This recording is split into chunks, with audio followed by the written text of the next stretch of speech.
Morehouse College and Tuskegee University men's basketball teams were selected to compete in the 2025 NBA HBCU Classic presented by AT&T. The fourth annual NBA HBCU Classic will be played in the Bay Area as part of NBA All-Star 2025 and will once again celebrate the rich traditions, on-court athleticism, and commitment to excellence of the HBCU community. For tickets, visit nba.com/all-star.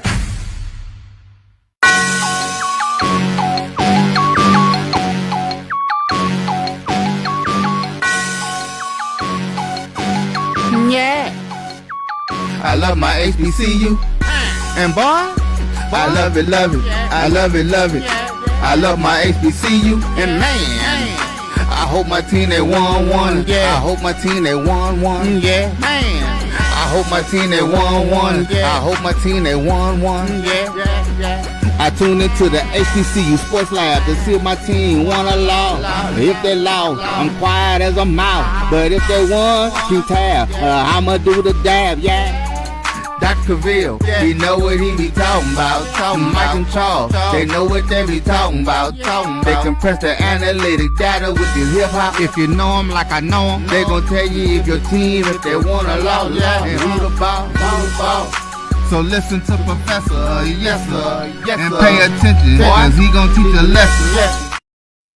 This is Dr. Cavil with Inside the HBCU Sports Lab with Mike Washington, Charles Bishop.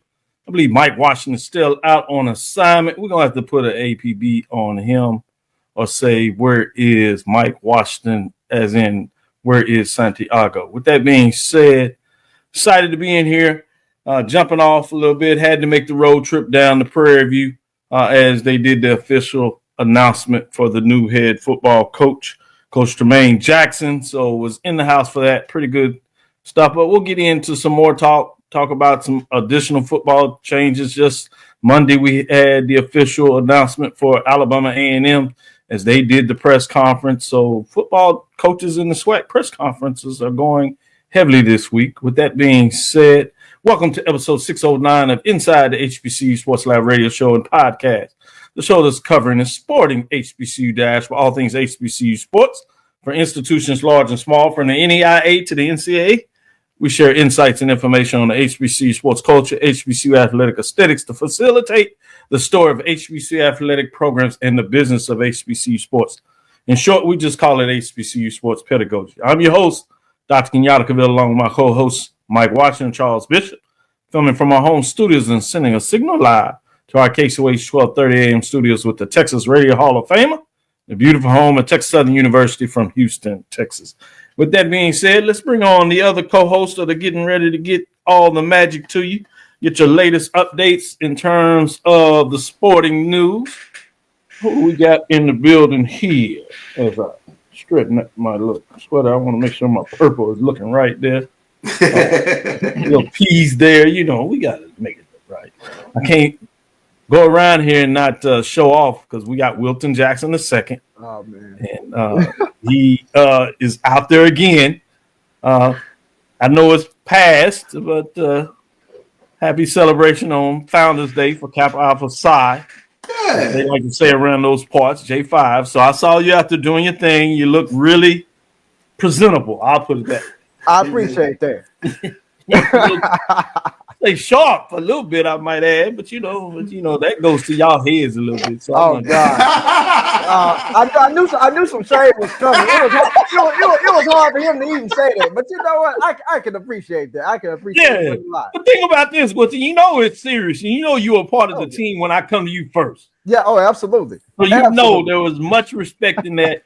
And a lot of respect for the seriously for the men of Kappa Alpha Psi, all the work they do in terms of community building men, and just continue to do the labor of love that we do in terms of holistically for the Panhellenic groups out there. So as you're the first one in a row, we're not going to do like they do in church and just say everybody. We're going to recognize you all, and then we'll go through the process as we get to the rest of them. That's how benefit I am and benevolent in terms of making sure you get the true recognition you got. With that being said, that's enough of that. Enough of them folks over there. Charles Bishop, how you doing today? Doing well, Doc. Doing well. We're gonna go put Wilton back in the corner. Go. I know. little chilly in H-Town. We got basketball up and rolling, so we in the midst of it now. Yeah, we'll get a chance to talk a little bit about that. We'll get some superlatives from the MEAC. We'll get that information to you also for the SWAC.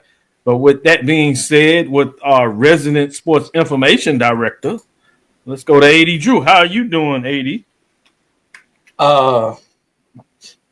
I'm going. This next comment I put up is going to sum how I feel.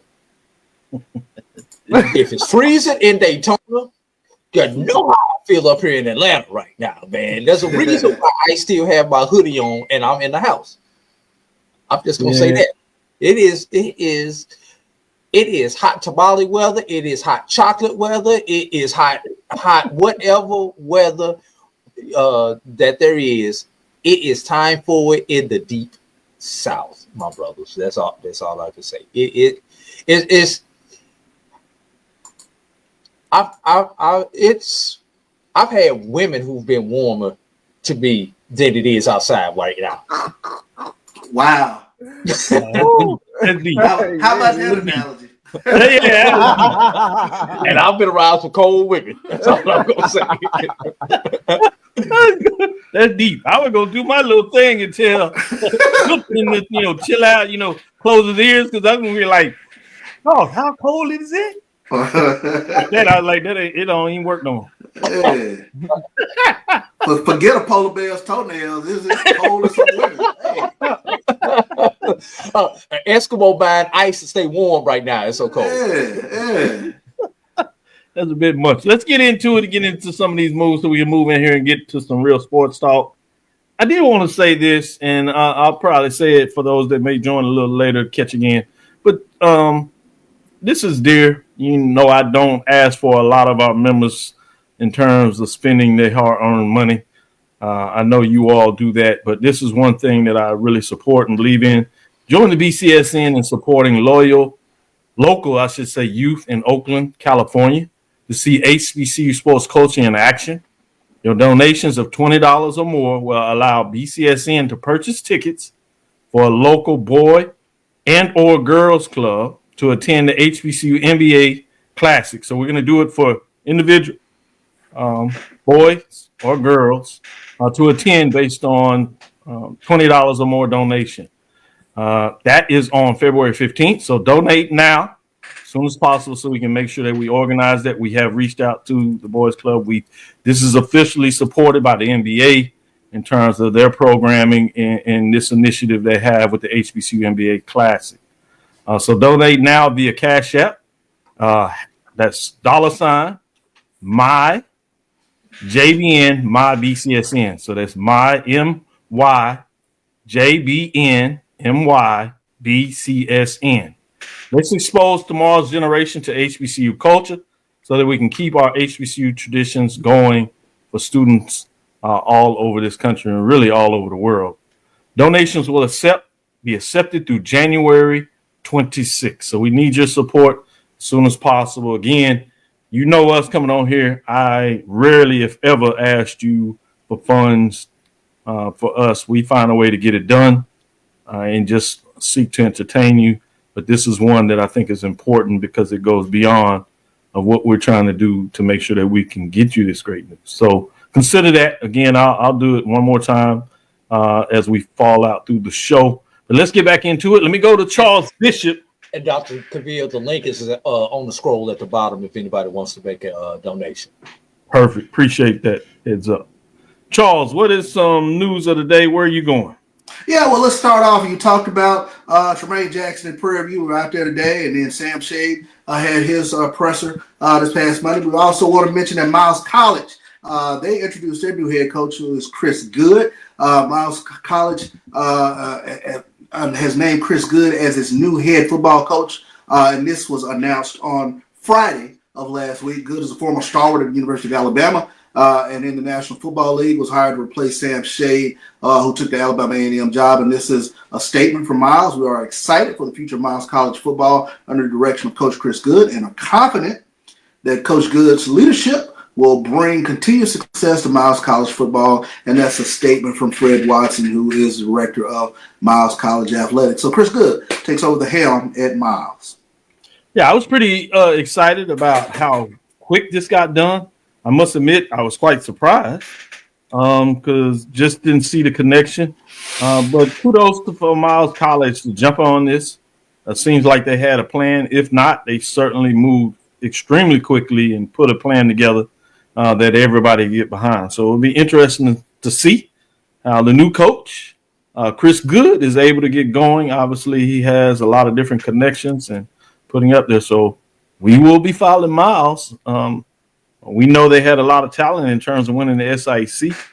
With this day and age, usually you could say, hey, he had something already built, but with kids and young people, I should say young men in this particular space, are able to get in the portal. One of the things he's going to have to do is quickly recruit to see how many kids he can maintain, and then obviously bring in additions to see where they go forward. So excited about that, and we'll see what that looks like. Let me go to you, Wilton Jackson II. As you open up things today, what's on your mind in the HBCU space? So Shaw University brought in its former offensive coordinator to take over the program. They announced the appointment of Lamar Manigo as the new head football coach of the Shaw Bears. With a proven track record of success and dedication to student-athlete development, Manigo brings a wealth of experience and leadership to the program. Manigo returns to Shaw, where he previously served as the offensive coordinator from 2016 to 2021, leading the Bears to some of their best offensive statistical seasons in program history. Most recently, Manigo served as the assistant head coach, offensive coordinator, and quarterbacks coach at Virginia State University, where he played an integral role in the Trojans' resurgence as a CIAA and HBCU powerhouse, but most recently appearing in the 2024 CIAA championship game. The statement that they released where we're happy to welcome Coach Lamar Manigo back to Shaw University, said George Knox, director of athletics. His passion for the game, dedication to mentoring student athletes, and commitment to excellence align perfectly with our vision for the football program. We are confident that he will lead the Bears to new heights. Good stuff, Wilton. Good. I'm interested to see with that. Obviously, we got the tough news that the interim coach, the coach that they had announced coming in, obviously decided that he had to resign in terms or couldn't take the job because of illness. And so they quickly moved forward. You see Elizabeth City State is doing their stuff. But fascinating when you put all this together. AD Drew, what's on your mind? Well, we just announced two coaches who have taken their job in the sport of football. Let's talk about a coach who decided to give his job up, and that being Savannah State's head coach Horace Broadnax. That name sounds familiar. All you guys with Hoya paranoia, like back in my day, know this name very well. He announced his retirement effective immediately on Monday, January 6th.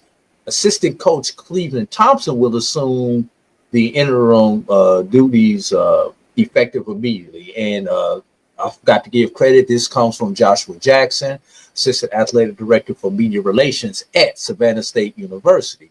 We thank Coach Broadnax for his leadership of the men's basketball program here at Savannah State. Remarked Director of Athletics, Opio Mashariki. I have immense respect and gratitude for everything Coach Broadnax has done. We congratulate him on his retirement and wish him nothing but the best in his future endeavors. Check this resume out, y'all. Broadnax spent 20 years at Savannah State after being named the program's 11th head coach in history on April 11th, 2005, and he had 3 championships during his tenure. Successful seasons 2011-2012. The Tigers won the MEAC regular season championship with the 14-2 conference record and earned a berth to the NIT. 2018, they also won the MEAC regular season championship, and they appeared in the CIT, that's the College Insider.com tournament in 2013 and 2016, and in 2022, Savannah State claimed the SIAC men's tournament title, which earned them a berth into the Division II tournament. Good stuff. Did you say 20 years at Savannah State?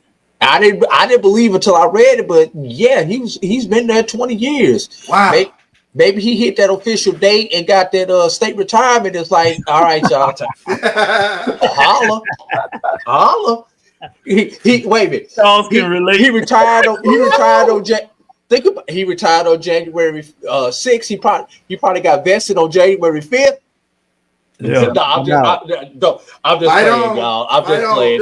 Please don't take that wrong. Yep, you're right. Pin drop, all those vernacular, mic drop, all that. Because he was at Bethune-Cookman for a short while too, right? No, that was the athletic director who came from Bethune-Cookman. Broadnax has been in Savannah State his entire coaching career. Oh, his whole coaching career. Okay. Yeah, and he used to be an attorney. Still, 20 years. I'm like, man, I thought thinking about myself. I've been in the game that long. I got a little nervous. Yeah, and you know he's an attorney also, because that's what he was doing before he became coach.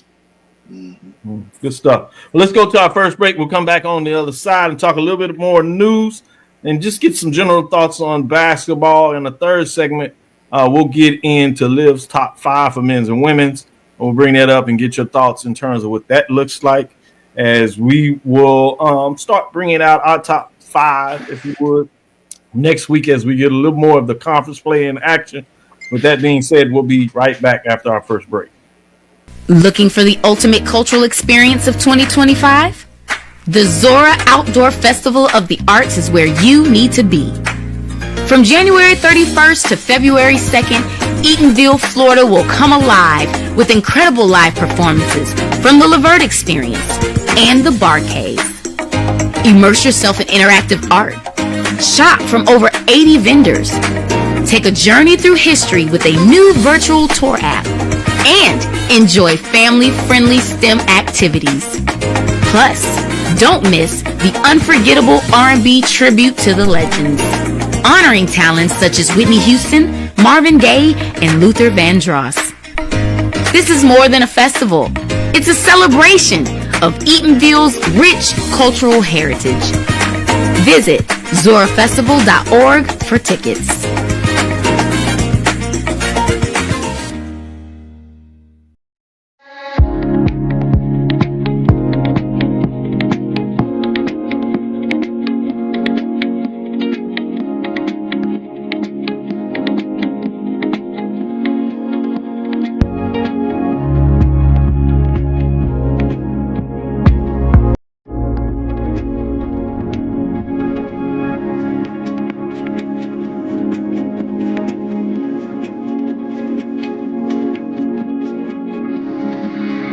Hey y'all, it's your girl Sonia from She Say Sports. Make sure to check us out every Friday morning at 9 a.m. on Black College Sports Network, YouTube, and Linktree. And please don't forget to subscribe to our YouTube page. Morehouse College and Tuskegee University men's basketball teams were selected to compete in the 2025 NBA HBCU Classic presented by AT&T. The 4th annual NBA HBCU Classic will be played in the Bay Area as part of NBA All-Star 2025 and will once again celebrate the rich traditions, on-court athleticism, and commitment to excellence of the HBCU community. For tickets, visit nba.com/all-star.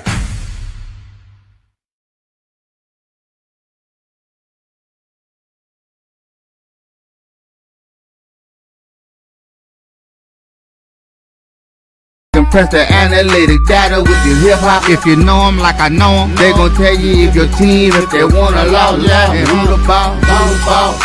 So listen to Professor, yes sir, and pay attention, cause he gon' teach a lesson. Before we get into basketball for the third and final segment, we'll get into your thoughts on this first weekend. We'll do a little bit of update in the third segment, as I said, with Liv's top 5 as she has done, and kind of get your thoughts on where those teams are, whether you agree, disagree with the rankings thus far. Wanted to shout out, she's doing a great job in terms of putting that information out there. So I want to share some support in that area.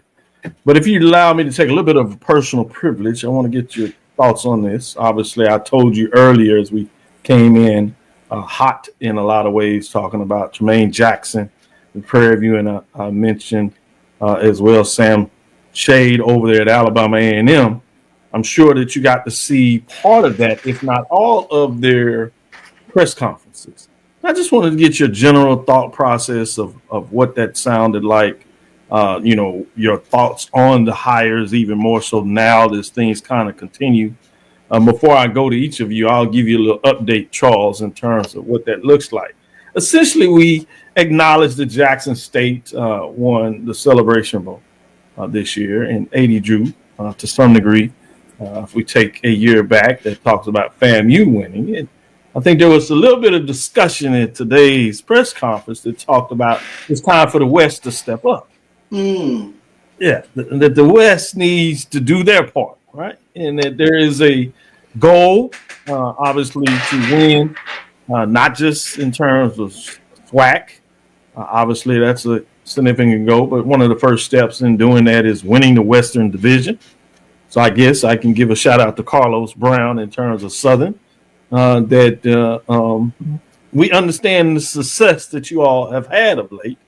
And there tends to be a team that is seeking to dethrone that down there on the hill, as they say around those Park Prairie View. Coach Tremaine Jackson made sure that it was clear that that's his job and that's his goal. He added on that not only does he want to be at the top of the mountain in terms of the SWAC, that he wants to do it in terms of FCS as well, that there is a goal to make sure that you win your non-conference games.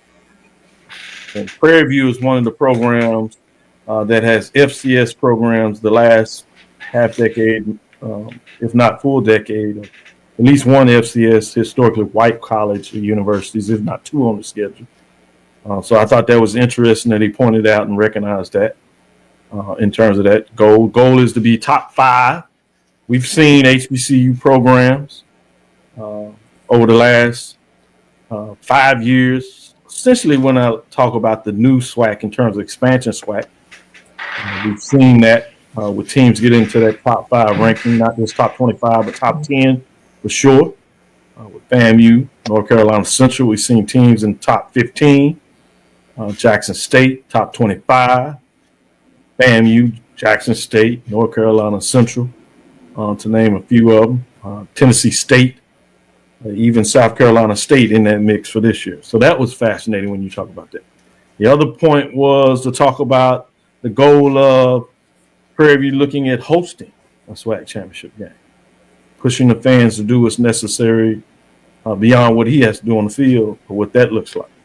So a lot of goals. Ended up saying he wanted to be in Atlanta, hold the trophy. So I kind of bring that all up, Charles, to make sure that you're on the clock, Charles. We're able to do that. I want to make sure you understand. And we're not going to be hard on you, but we do want our steak dinner. You have to choose to partner with 2 Prairie View guys. So yeah. I got 2 steaks. Yeah. Just making sure you come. So, make sure your wallet is good. Start stacking your chips, and we come. I like when Coach Prime did that, and we're gonna take that vernacular. At least I am. We come. And when his word, I liked it. He put it all together, so I might as well use it. So then you had Shay that talked about the same thing. That the desire is to be in Atlanta, and I told you all earlier that you have the Celebration Bowl effect. So this is clearly to me, right? We hear this with Michael Vick, Deshaun Jackson. This is clearly people understand the destination of choice at the end of the season is a Celebration Bowl. It doesn't mean if you don't get there and you happen to have a good record, because that's the expectation too. You go into the FCS playoffs that you want to make a run in that. Coach Jackson said that as well. He said, hey, we want to be able to make a national championship run, whether it's HBCU or at the FCS level, in terms of those rankings, period. I thought that was fascinating. And Shay talked about his goal, as I said, to get up there. What were your juxtaposition of the two? In general, with these new coaches coming in the SWAC, obviously, we still have to see what Mississippi Valley is going to do. But at this point, do you believe the SWAC has gotten stronger, weaker? And what does that mean for the competition moving forward? I'm going to go with you, Charles, since I was picking on you a little bit. I'll let you talk. Mm-hmm. No, I absolutely believe the SWAC has gotten stronger. I mean, when you take a look at Tremaine Jackson's resume, and you're talking about a coach who's just coming off playing for a national championship at the Division II level. I mean, that says a lot, and it says a lot that Prairie View was able to get a coach of that caliber. And then listening to him, he hit the bullet points. If I'm a Prairie View fan, this is music to my ears. This is what I want to hear. I want to hear, that these are the goals, to get to Atlanta or play for a national championship. Now, I love a press conference where you set the expectations to where, I want to reach in my wallet. I love it. I cannot stand a wishy-washy press conference where it's like, we're going to try and, it's going to take time. No, that doesn't fire me up to reach in my pocket. So thank you, both of those coaches, for setting the expectations way outside of what I might have come to the press conference to hear, and you got me excited. I love it. I think the conference has absolutely gotten stronger. Good stuff. And he did make sure that they understood that the expectations that the alumni going to do their side and continue to reach in their pocket. They might need to dig a little deeper in their pocket. Sure. I say, yeah. But he really got a lot of folks excited. The room was full, so that was a good thing to look at. And so you're right in a lot of ways. I agree with you. AD Drew, I'm going to come to you next. We'll save the other Jackson State guy.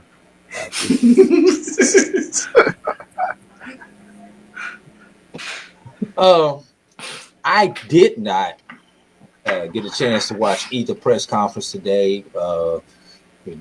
I've got my own athletic department that I have to deal with. Just a little something. And oh, by the way, can I just throw this out there? Mm-hmm. I do have a former NFL player as a head coach in one of my programs also. Just want to remind everybody about that because we always forget about T-Mac. So, his name get left off of every list when they talk about all these NFL guys who are coaching at. I like that. That is true. At HBCU. So, yeah. So can we assign celebrity coach to him too? I hate that, but okay. Yeah, you might. You have no choice. That's what he's telling you. Yeah. If the shoe fits, wear it. That's right. Because everybody else is leaving the shoe off. Exactly. I'm gonna say this. Sam Shade went 1-9 his first year. Mm-hmm. 2 years later, he's in the championship. Mm-hmm. T-Mac went 1-9 his first year. Let's see if the paths are similar. I'm just putting it out there. You're speaking into existence. There you go. Into existence. I have data to follow. That's all I'm gonna say. Shout out to Mike. Yeah, human resources loves it too. Yes. Yeah, and he has resources there within the city of Atlanta, and I am starting to see him. I'm gonna leave that alone, y'all. He did play for the Falcons, y'all, and he's in Atlanta. That's true. Good stuff.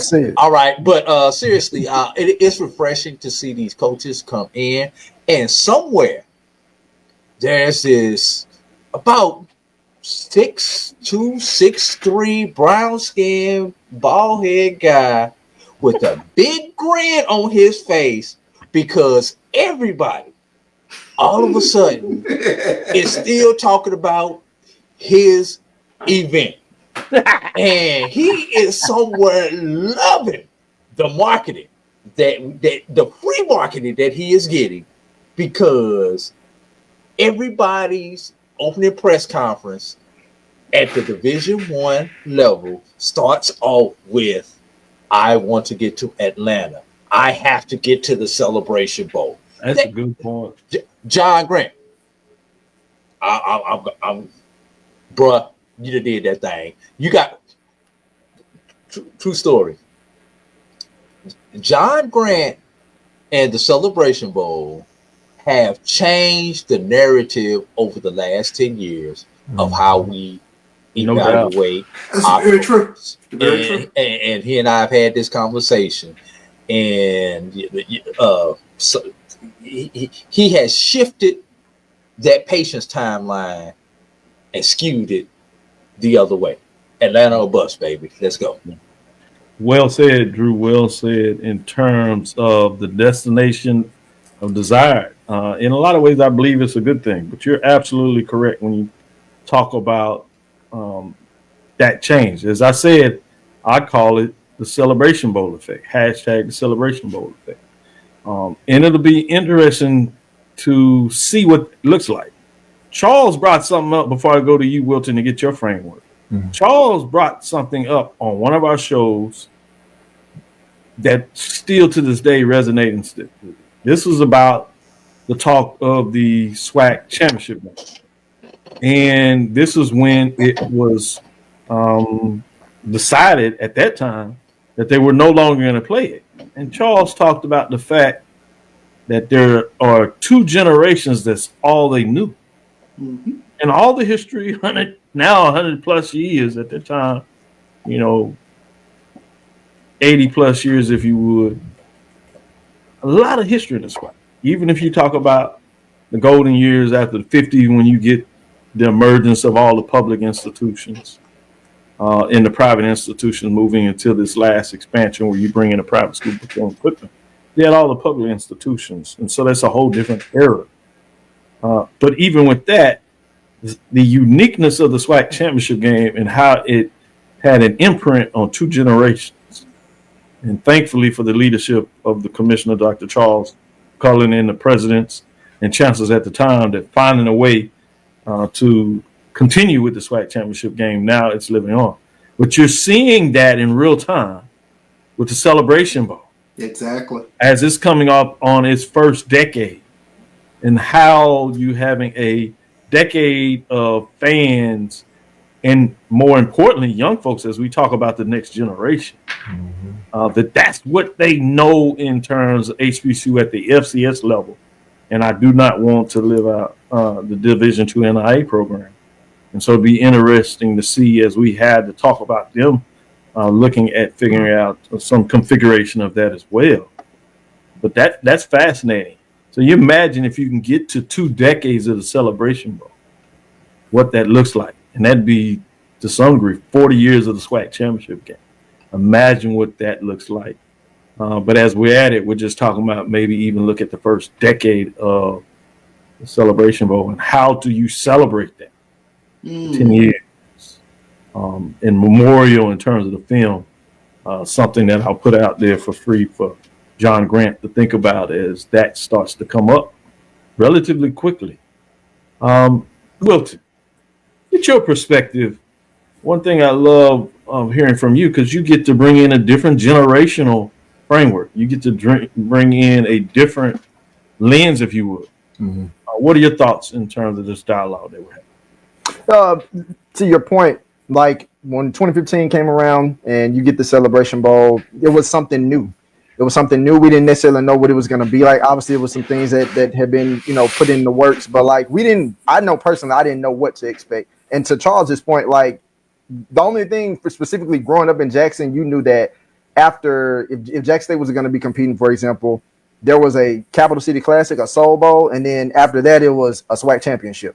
And 9 times out of 10, I remember it growing up being in Birmingham at Legion Field, and that's you knew that at the end of the season, that's where you wanted to be. It was going to be cold. It was going to be everybody there, all different, teams, things like that. There was going to be a big SWAC camaraderie. But then after that, it was kind of like just this major dead period, And then of course you had basketball season at the top of January, but it wasn't the same as that feeling that you got from a SWAC championship. And I mean, even in just my childhood, like I saw a lot of good moments of SWAC football. So we're talking like 2005, 2006, 2007. One game that I think I remember the most is the performance of Jimmy Oliver at Jackson State. I mean, 2007. Yeah, like the guy, he was not much bigger than me, and just slinging them. I mean, he made some defenses look crazy. And I remember telling to myself, like, it doesn't get much better than that as a kid. And so now to see where where SWAC football was then, fast forward to now to 2024, all the extra marketing and publicity, the amount of people that you get, tuning in to watch the SWAC championship game, and then of course to your bigger point of the publicity that's surrounded around the Celebration Bowl, I can guarantee you, and just even if you just look beyond the numbers from where it started in 2015, to where it will be, even when it comes around to 2025, the excitement is outrageous. Like it's insane. And it's only going to continue to get bigger as long as we, like, as far as the media continue to promote it, but then also the work that John Grant did in starting it continues to grow as well. Yeah, I mean, football is always cool. You can always talk about football, but in all seriousness, you get into the first week, D1 conference play, MEAC, SWAC, and even the non-conference, they're into like some of their second week, if you would. Mm-hmm. And you get into the NCAA Division II NAIA programs. They started conference play slightly before Christmas. Takes a little bit of break, as AD Drew has kind of told us in terms of the NAIA Division II. They find a way to keep moving as they get deeper into conference play. But you can't justifiably get all the way into basketball play for multiple reasons. But one of the reasons is you still have this coaching cycle. Yep. And it has to be good to be the king, as you said, AD Drew, from the standpoint that you are trying to talk about some basketball, which we will in the next segment, I promise you. But you got coaches that are coming on board and they are telling you that their goal is to do so well at the institution that they will end up in Atlanta for the celebration. Yeah, it don't get bigger than that. AD Drew, you put a great pin on it in terms of marketing and branding of your game. When you're literally, I'm gonna tease Grant because I'm gonna make it sound good, on the beach somewhere. I don't think you're on the beach this week, Dr. Cavil. Go to the beach. Unless he's in the Bahamas. Yeah, somewhere. I mean, when you do this well, that's what you do. You leave the cold in Atlanta and you go to the beach. You know what I'm saying? In the beach somewhere. Yeah. I like the Bahamas, so I'm going to give a free plug to my people down there in the Bahamas. In the Bahamas, on the beach, feet up. Thinking, what is it, Mai Tais and Bahama Mamas? multiple. Yeah. Long Island teas. Something ain't right with that, and we didn't get the invite. That's why I'm mad. With that, we're going to go to our next break because I'm officially now mad because I am in this cold weather instead of Bahamas on the beach with John Grant sipping Bahama Mamas. That being said, we'll take our next break and come back on the other side, and we're going to talk a little basketball. Liv's top 5. Greetings, Panthers. My name is Roland Austin, and I'm one of the directors at the 1876 Athletic Foundation. The 1876 Athletic Foundation was formed to promote the success of all 343 student athletes. Our overall goal is to fund scholarships for all of our student athletes. We ask that you help us in achieving this goal by donating to the 1876 Athletic Foundation via the QR code below or 1876.foundation. Your generous donation will help us continue to assist the needs of all of our Panther athletes. Thanks, and go Panthers.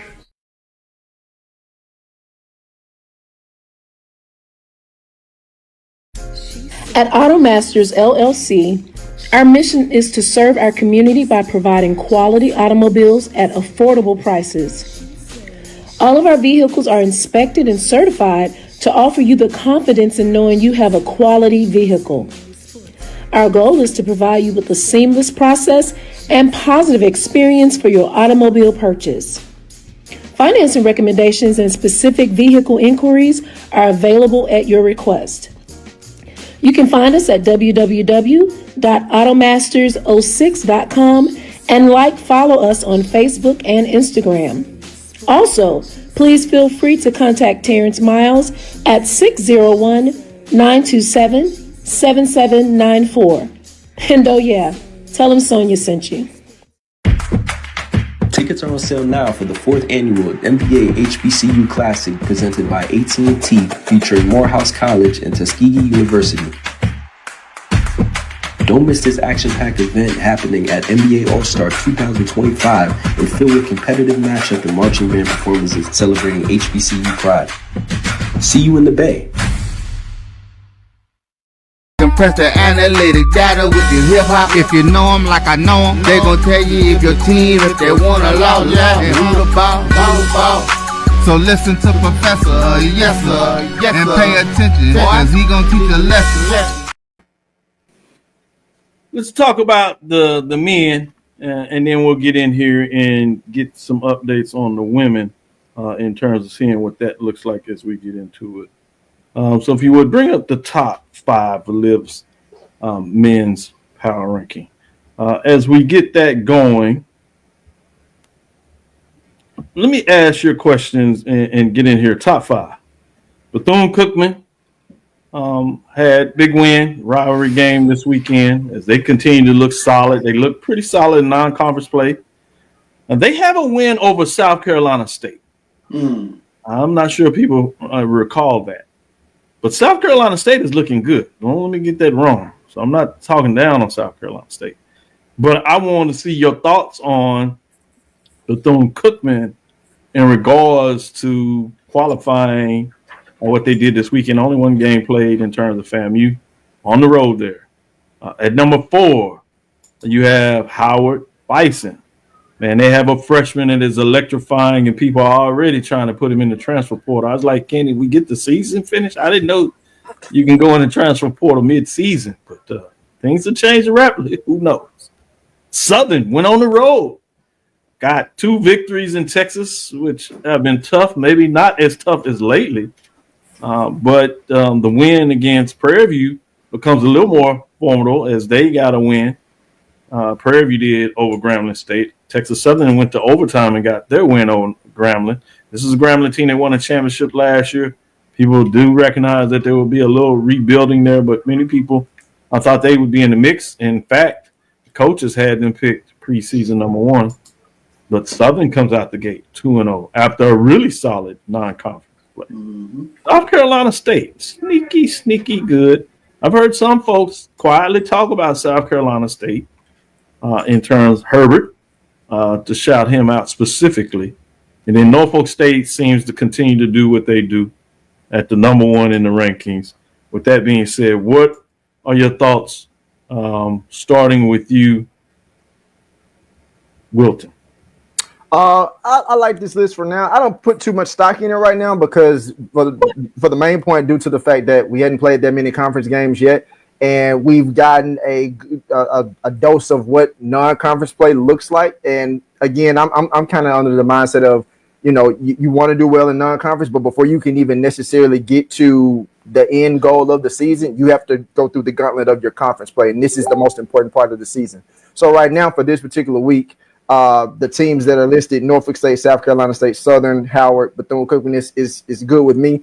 I'm very much obviously good with Bethune-Cookman at 5. Richard Theus is going to have his squad together. And to your point, Dr. Cavil, a lot of people may not necessarily pay attention or haven't paid attention to Bethune-Cookman as much, but it's definitely a team you want to keep your eyes on.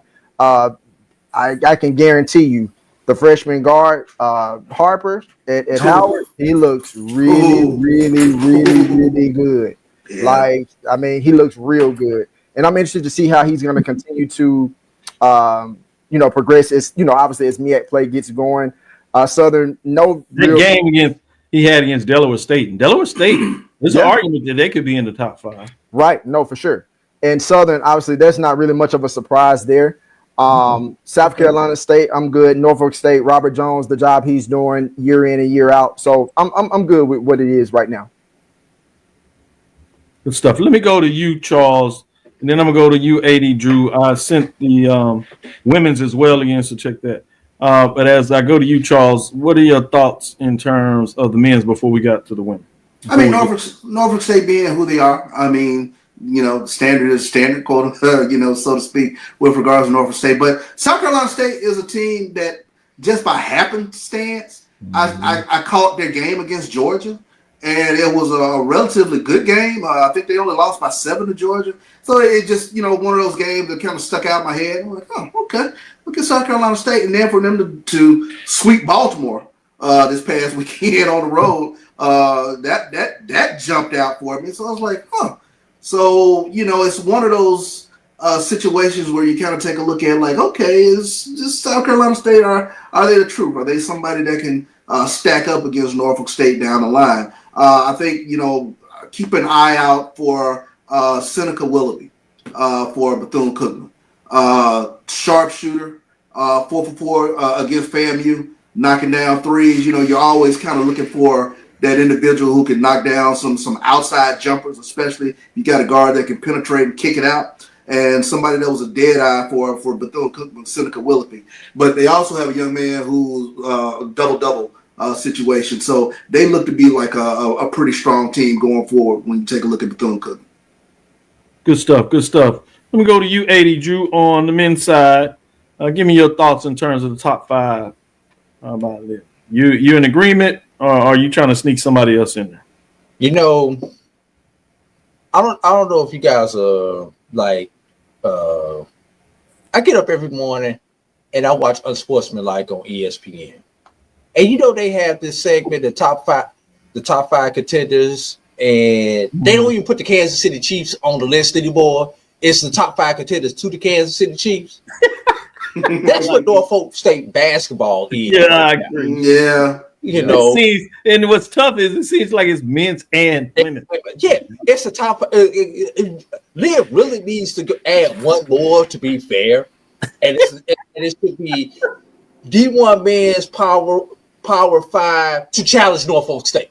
That's what it really needs to be. I like that. It could be just a 6. Wilton, I like something about 6. So Wilton, I wonder why. Oh, my bad. I didn't mean to say that out loud. But no, seriously, fellas, it's one weekend. We got one, maybe 2 data points, depending on the schedule. Yep. I mean, honestly, I'm not excited yet.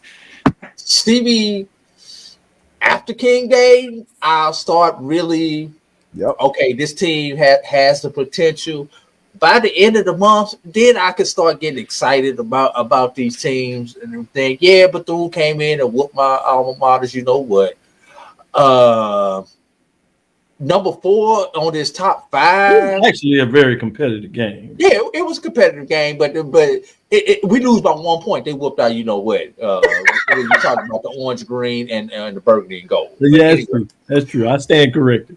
But the number 4 team, you know, I guess I'm gonna get to see this up front and close and personal, and see how good this freshman is that you're talking about, Dr. Cavil, because on January 20th on the ESPN Family Networks, Morehouse gets to take on Howard, and we'll see how good we are after defeating previously undefeated Miles this weekend. Just have a shameless plug.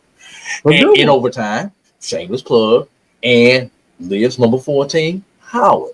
So we get to see how good we are when we get to step it up a level.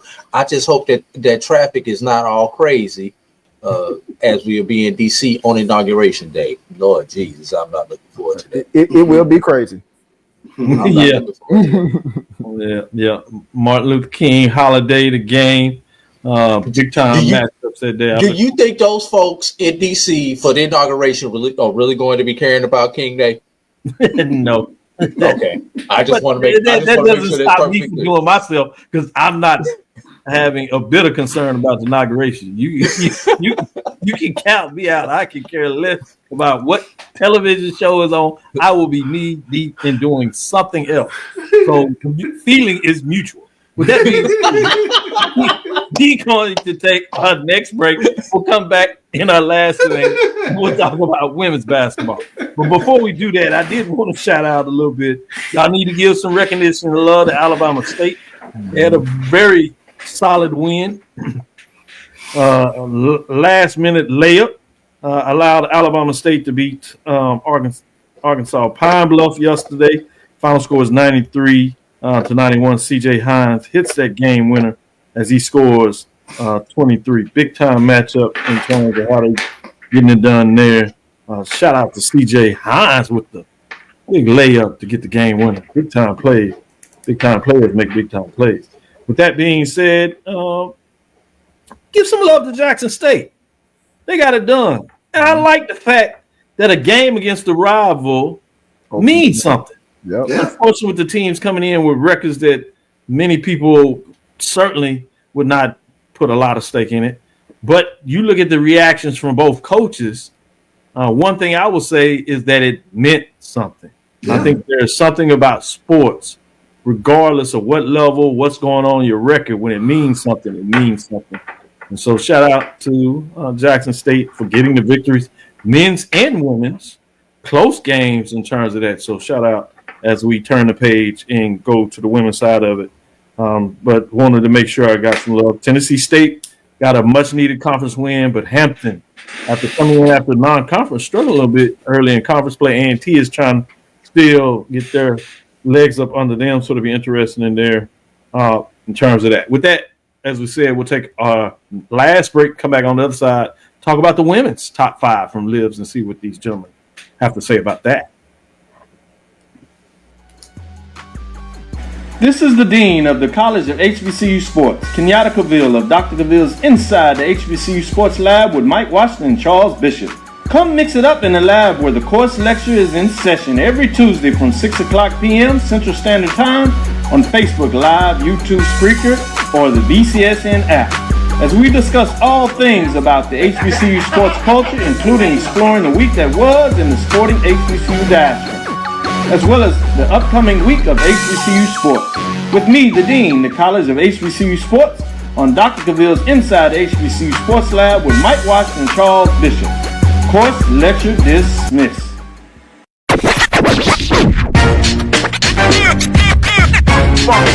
It's like a loop machine. All around town, people trying to get down.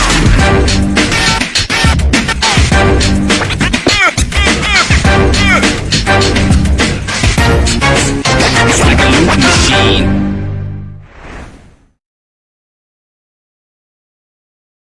You're looking for the latest information on Southern University sports, the Southwestern Athletic Conference, and HBCU athletics. There's only one place to go.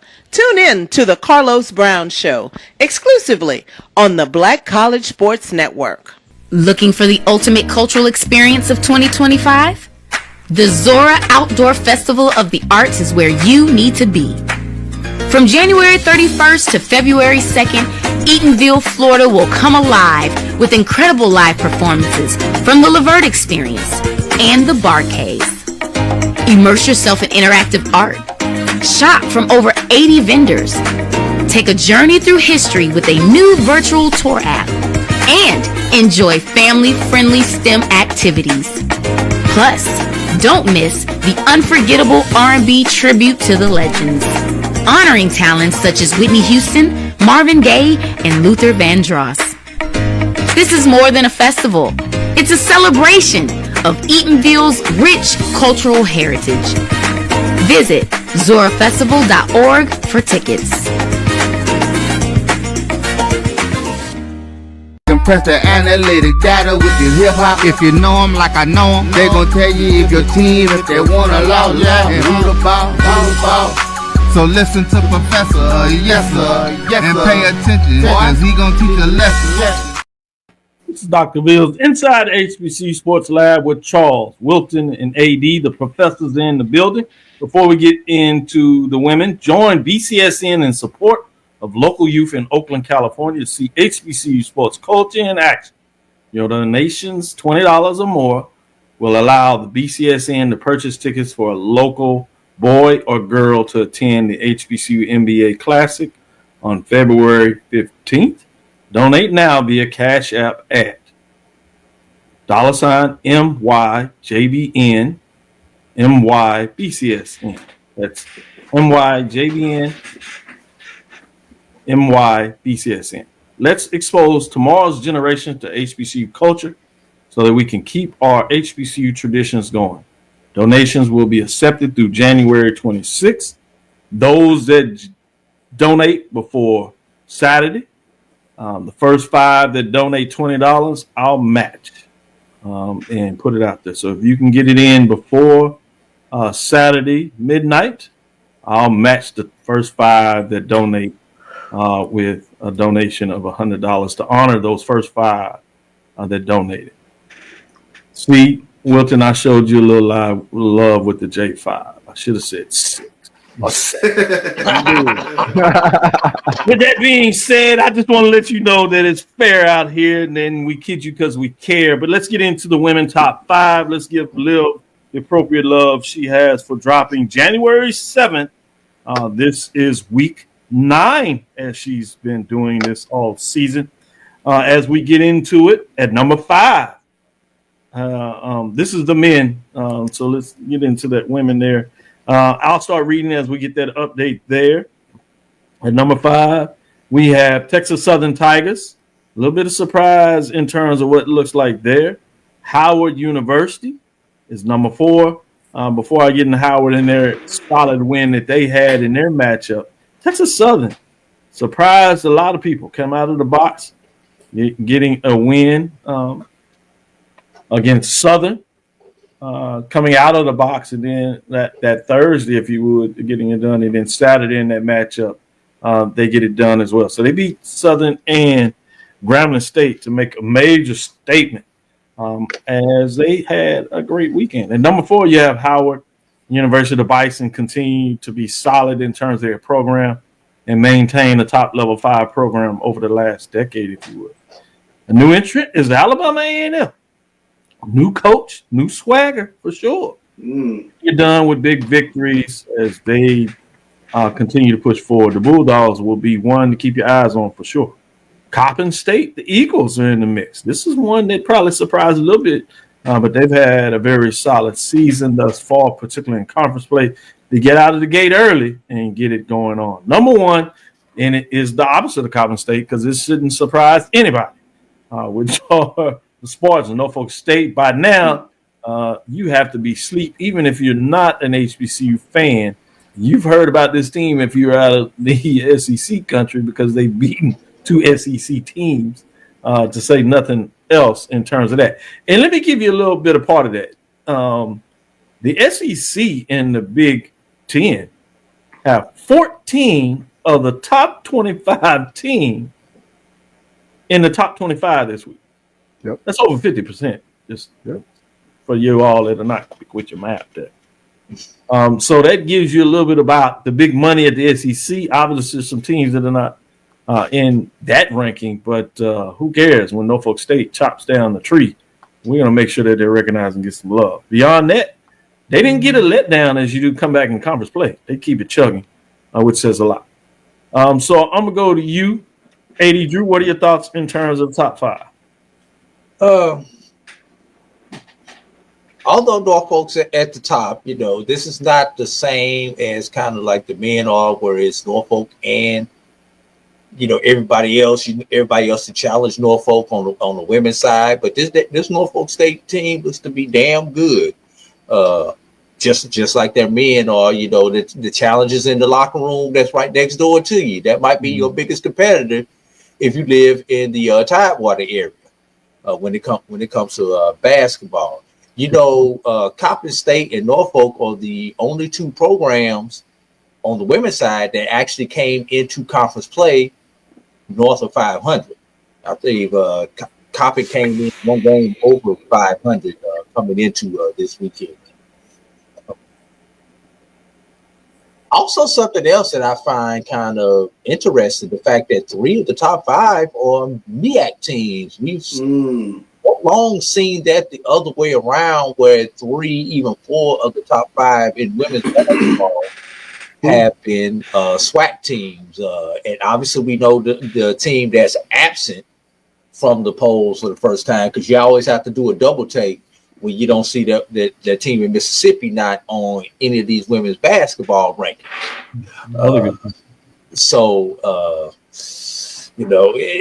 It's really going to be interesting. Is Alabama A&M going to be that next team, that next potential dynasty when it comes to women's basketball in the SWAC, or will they fade down the stretch? Only time will tell. But that's one of the storylines that I really want to watch. Is Dawn Thornton ready to be to take her queendom in SWAC basketball? Good stuff. Great points. I'm gonna save you a little bit. Your Rattlers got the big win, and we did you expect anything less? No, that's why I was making sure that coach pressure, man. And you get 100 wins for your coach. Big time matchup. Big time as you start to get there already in coaching. With that being said, let me go to you, Wilton. What are your thoughts in terms of the top 5? Norfolk State, obviously number 1.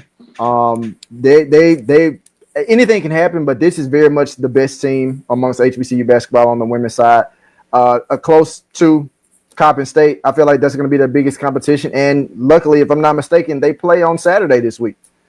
I think that they have a game against each other on Saturday, so that'll be one to watch. Alabama A&M, to AD's point, I'm interested to see if Dawn Thorne is ready to take that next step as the next major face as a coach in the SWAC. Ironically, Thursday, they play Jackson State at Jackson State. So we will see very quickly, I will be in attendance for that game, we'll see very quickly, has Alabama A&M for sure taking that shift or taking that step, or they're still more so building to where they want or is access denied at the top. Yeah, we'll see real quick. I like exactly. That. Yeah. Can I ask a question? Is Jackson State, Alabama A&M one of those single games where only play one time, or would they play home and home this year? Because I know it's a couple of teams that you only play once. I think this early. That's usually a home and away. But I'll get that out of here as we bring Charles in there. Because I was going to say, to Wilton's point, you got to get the sweep. Just for me, you got to get the sweep if you're going to say that you're taking over the Queendom. Hey, look at this. They only play one. It is one of the only. Yeah, it was only one go round. Interesting. So that makes this game that much more pointing to your point, Drew. Good call when you talk about that. I thought that was one of the guns played twice, but only once. Charles, what are your thoughts on the top five? A very interesting narrative. Is Dawn Thornton the new face of women's basketball in the SWAC? I think that's interesting kind of storyline to follow. I mean, a great opening when you take a look at what Alabama A&M did over the weekend. But I thought what turned my head the most and was just being out here in Houston was Texas Southern. No way did I see Texas Southern's women's team starting out 2-0. And what's very interesting to me, they out-rebounded Southern on Thursday and came back and did it again against Grambling on Saturday. And that's just something to keep your eye out for, especially to have a six-man, if you will, Treasure Thompson, who can give you points and can rebound. And she's relentless on the offensive board. So it's a name to just keep in mind in terms of if we see Texas Southern actually kind of start making this upward trajectory move. So it's something to keep in mind. But we've all talked about Norfolk State, they being the standard. Like I said, they've knocked off two SEC teams, and it's going to be a fun matchup with Coppin State coming to town. Yeah, to your point, when you talk about Texas Southern, Grambling, and Southern both were able to defeat Prairie View. So they come out of there 1-1. So the fact that you got wins over teams that are able to get one win looks impressive. On Thursday, they dominated for most of that game. They had a second period where they outscored Grambling 17-9. Then they came back in the third period and outscored them by 10, 31-21. Grambling did rally in the fourth quarter, but they were able to hold them off for an 85-74 win. Then they were able to win a different type of game. They came out first quarter were pretty even, but they got scored by Southern 18-8 in the second quarter. In the end, Southern continues to put it as they come out of the locker room in the third quarter. Southern wins that 16-8. But look at this close in the fourth quarter. They outscored Southern 27-8. When's the last time you seen a team that's been able to do that to a Southern team that traditionally plays great defense? I know it's on the road, but still. Munchies is a big-time coach, winning championships himself, both as a head coach and assistant coach. I thought that was a major statement. To get down and keep playing, come from behind, get the victory, holding Southern to just 8 points in the fourth quarter. So you do it on the defensive side and able to get some offense going to come back to the tune of outscoring them 27-8, getting the final score 55-51. So good points there. I'll get you all out of here on this one. Just give me your overall thoughts on men and women in the SPLAC this weekend. What are your general thoughts? Going with you, Charles, first. What are your thoughts in terms of this first weekend of action? And give a little bit of thought of your early feeling of this Thursday night games. On the men's side, it's surprising Grambling 0-2 thus far to start the season, and on the women's side, Texas Southern 2-0 to start the season. So those are two of my head turners. They just happen to be out here in Houston this weekend. I think the Thursday games are. It'll be. I want to see when the students come back. How exciting the environment, the atmosphere will be when the students come back. So that'll be interesting to see. So still kinks to work out with regards to Thursday. Yeah, I'm liking it so far. I'm liking it. I know it's early. I still got to get a feeling for it. Your point with bringing the students in should bring an extra framework to it. I'm intriguing to see how that looks like. But the freedom of the additional time and just getting the matinee to yourself, same way with Monday, is going to be interesting to me, and I like it thus far. Wilton Jackson II. What are your thoughts on this first weekend? First weekend, to Charles' point, my biggest shock is Grambling. Not having, getting that win, and I'm a little worried right now because I definitely had high expectations for them. But again, it's only the first weekend. It's a lot more games to be played in conference play.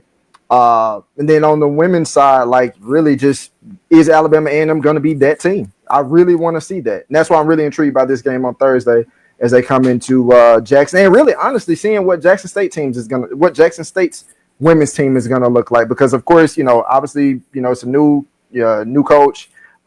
They get that first big win, and I'm sure you saw the clip when she was hugging, AD Robinson after that win. So I'm interested to see what it's going to look like, and it'll be a good dose for fans to see what this team is going to look like too.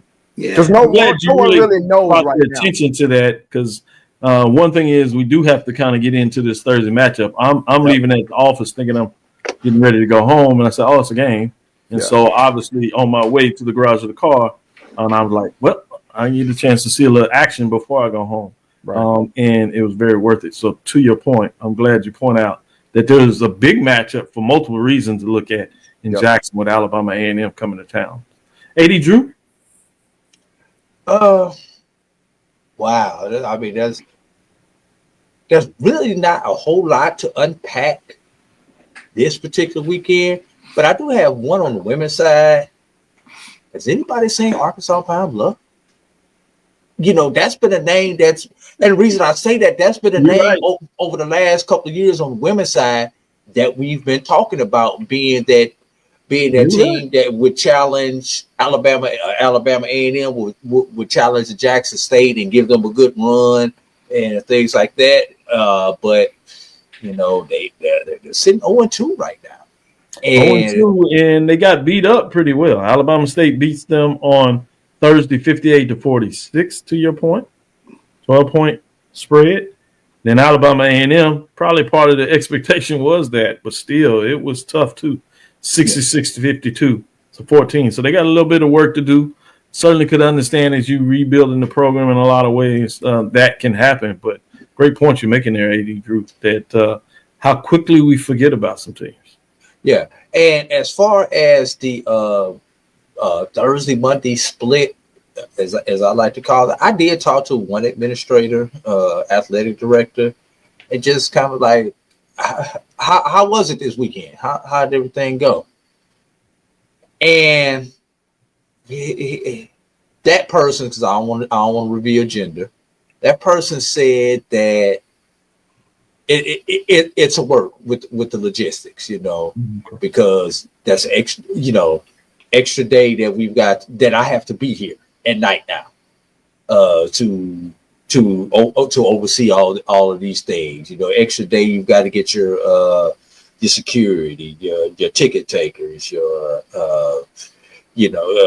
table staff, just an extra day that in that role that person has to deal with, and just getting used to it. It's like it's too early to tell, but right now I can kind of tell he's not a fan of it because of the work on the back end of having to do this 3 times in 5 days. Well, I'd imagine. Now it's a little extra rest when they're on the road, but certainly at home that is an extra day. And it'll be fascinating to see how that looks like. Only thing I can say, unfortunately, welcome to big time athletics. Tough. Yeah. Tough. I will say this. I know a couple of folks, Texas Southern University, after a late night, game started late, and then it went to overtime. There were a couple of folks said at school, I guess you can figure it out, Texas Southern University, where I'm sure a couple of folks called in and say, hey, I'll check y'all out. I'll be a little late. Yeah, I'll see y'all on Wednesday, if not a little late. Right. That being said, thank you for listening to Inside the HBCU Sports Lab. Make sure you share our podcast with your friends and colleagues. I am Dr. Kenyatta Cavil, the Dean of HBCU Sports. That's Dr. J. Kenyatta Cavil, coming from inside the lab in the College of HBCU Sports with Mike Washington, Charles Bishop. We hope you enjoyed the show. Again, we want to thank you for listening. It was Inside the HBCU Sports Lab with Mike Washington, Charles Bishop, every Tuesday and Thursday at 6 o'clock Central Standard Time. On Wednesday, we'll jump back in and bring in AD Drew if we can get him into here. If not, we're certainly going to cover a little bit of the mid-major and give you some love of what's going on the mid-major side of things. That's NCAA Division II programs at the CIAA SIAC. Give you insight on the NAIA programs, HBCU Athletic Conference, as well as those independents out of the Sooner Athletic Conference with Langston. Playing some good basketball. Some people would say they have two teams in the hunt for a national run at a national championship. We shall see if that's true. Red River Athletic Conference and undefeated on the women's side. Say what? Xavier is undefeated on the women's side. That's another one. Keep your eyes on. I'm glad you brought that up. And we told you about Florida Memorial. Keep your eyes on them as well. With that being said, we look forward to next week as we discuss the latest news in the lab. And Drew will make sure that you get all your insights, Division II NIA programs, as you deserve to get that. Follow me, Dr. Kenyatta Cavil, that's DrKenyattaCavil, Facebook and Instagram. Inside the HBCU Sports Lab on Facebook and YouTube. Shout out to all the Prairie View faithful, those that showed me love this weekend, earlier today, I should say. Appreciate that. Dream big, continue to move forward. We will talk with you soon. Charles? Of course. Drew? Lecture. Wilton? Dismissed. You even say that smooth. Everybody.